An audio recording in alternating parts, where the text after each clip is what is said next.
নমস্কার বন্ধুরা, সংসারের ইতিকথায় সবাইকে স্বাগত জানিয়ে আমি তনুশ্রী চলে এসেছি নতুন একটা রেসিপি নিয়ে।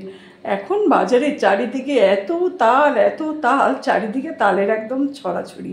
আমি যদিও জিনিসটা একদম পছন্দ করি না, আগে তো একদমই খেতাম না, এখন যদিও একটা আধটা খাই, কিন্তু আমার পছন্দের সাথে কি যায় আসে। বাড়িতে তো অন্যরা ভালোবাসে খেতে, তাই অন্যদের ইচ্ছার মর্যাদা আমাকে দিতেই হবে। আর সেই জন্যে তাদের ভালো লাগার কথা ভেবেই আজকে আমি কিন্তু তালেরই একটা রেসিপি বানাবো। তাহলে চলুন সঙ্গে থাকুন, দেখতে থাকুন। আর আপনাদের আগেই বলে দিচ্ছি যে আপনারা যখন তালের বড়া বা তালের পুলুরি বানাবেন, এই যে জিনিসটা আমি মেশাবো এটা কিন্তু অবশ্যই মেশাবেন। এটা মেশালে কিন্তু স্মেলটা খুব ভালো লাগে আর টেস্টও বাড়ে। দেখুন কি জিনিসটা আমি মেশাচ্ছি। এর আগে তো জন্মাষ্টমীর সময় আমি কিনিনি, তাল কিনে বানাইনি, রেডিমেড বিক্রি হচ্ছিল, দেখলামই যখন, তখন আর কি হবে, আমি একদম রেডিমেড একটা প্যাকেট কিনে নিয়ে এসে ঠাকুরকে দিয়ে দিয়েছিলাম। কিন্তু এবারে ভাবলাম যে ঠিক আছে, তখন তো পুজোটা হয়ে গেছে, এখন অন্তত একটু বাড়িতে অন্যদের খাওয়ার জন্য বানাই, সেই জন্যই বানাচ্ছি। এই যে এখানে দুটো তাল নিয়েছি, এরপর এই তালগুলোকে খোসাটা ছাড়িয়ে এর গ্রেভিটা বের করতে হবে, তারপর তো আসল কাজ। দেখা যাক, শুরুটা করি। প্রথমে এই যে মুখটা ছিল এটাকে ফেলেছি, এরপরে খোসাগুলোকে ছাড়াতে হবে।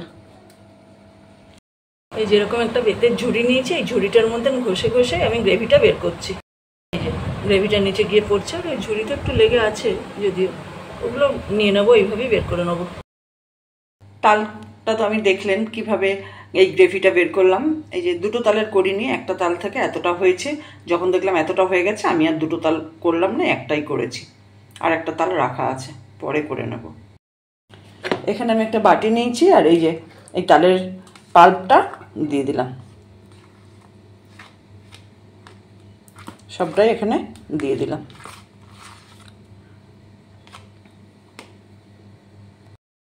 এবার আমি এখানে দিয়ে দিচ্ছি চিনি, 4 চামচ চিনি দিলাম। আপনারা চাইলে কিন্তু গুড়ও দিতে পারেন, যারা গুড় পছন্দ করেন। আমি যেহেতু গুড়টা পছন্দ করি না, আমি চিনি দিয়ে দিলাম, 4 চামচ চিনি দিলাম। এবার আমি দিয়ে দিচ্ছি এই বাটিটার হাফ বাটি সুজি। এবার আমি দিয়ে দিচ্ছি 1 বাটি আটা, এটা আমি আটা দিলাম, কেউ চাইলে ময়দাও দিতে পারেন। আর দিয়ে দিচ্ছি সামান্য একটু নুন। এরপর আমি দিয়ে দিচ্ছি 1 চামচ মৌরিটা দিলে বেশ ভালো টেস্ট হয়। এবার কিন্তু সব কিছু ভালো করে হাতে করে মাখতে হবে। এই মাখাটা কিন্তু হাতে করে করলেই ভালো হয় চামচের থেকে, তাই আমি হাতটা ভালো করে ধুয়ে নিয়ে আমি হাতে করেই করছি। এই যে মাখাটা একদম রেডি হয়ে গেছে, এইরকম হয়েছে। আমি এখানে একটা কড়াই বসিয়ে দিয়েছি, কড়াই দিয়ে দিয়েছি তেল, তেলটা গরম হতে দিয়েছি। তেলটা তো গরম হয়ে গেছে, এবার ওই মিশ্রণ থেকে আমি হাতে করে নিয়ে এরকমভাবে দিয়ে দিচ্ছি। গ্যাসের ফ্লেমটা একটু কমিয়ে দিয়েছি।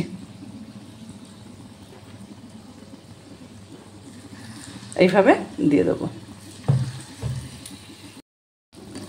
এইভাবে এগুলো একটু উল্টে পাল্টে ভেজে নিতে হবে লাল লাল করে।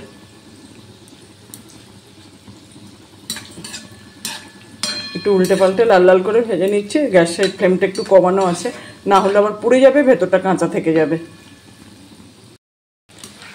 তালের বড়া বানানোর সময় যদি একটু মৌরি মিশিয়ে দেওয়া হয়, তাহলে কিন্তু স্বাদটা ভীষণ ভালো হয়, মৌরির স্মেলটা আসে, তো খুব ভালো লাগে।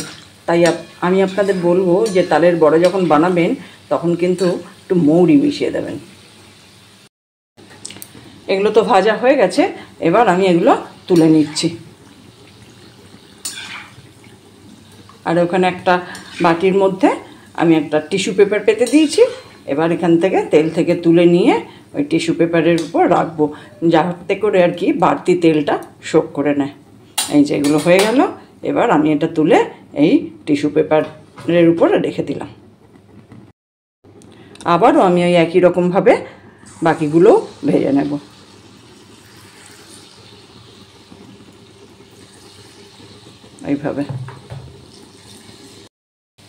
এইভাবেই আমি সব তালের বড়াগুলো ভেজে নেব।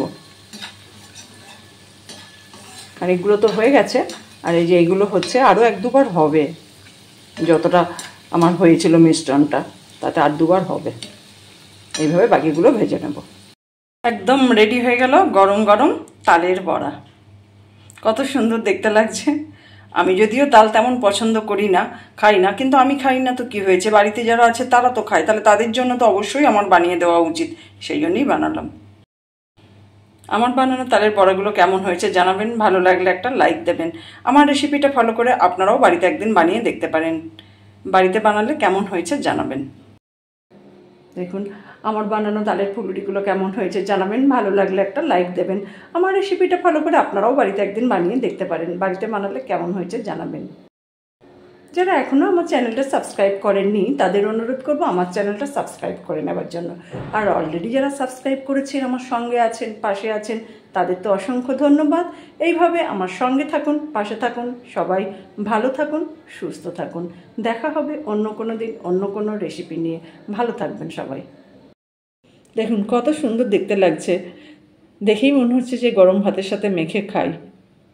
একদমই তাই। ইলিশ মাছ খেতে যারা ভালোবাসেন তাদের কিন্তু ইলিশ মাছ দেখলে এরকমই মনে হয়।